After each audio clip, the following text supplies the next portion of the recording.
Ayan, nag-blink. Hi guys, nandito kami sa bahay ni Kuya Jeff. Ayan, makalat ang mga bata.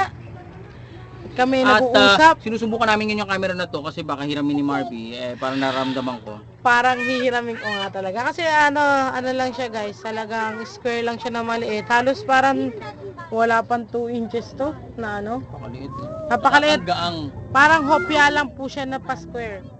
Maganda rin pang vlog oh. Nakaganyan ka, nakaganyan. Saka kahit mabilis yung galaw mo. Hi guys! Dito na naman tayo sa lugar ko sa ano. Hey! Kailangan nyo i-subscribe yan. Oh! Kailangan nyo Yung ano na yan, paano yung baterya? Chargeable siya. Kailan nalulobat? Ano to? 9 hours. Tagal na no? Ayun na. Mamaya panonoorin natin. Oo, lightning ko. Lightning mo. Ayaw mo pala madali ah. Andiyan sa gilid. Ayun ako. Number Ayan o. Ito na mapapakita ko sa'yo. Ayan nga. Pag pinindit mo ng ganyan, nag-blink diba? Okay, bye bye guys.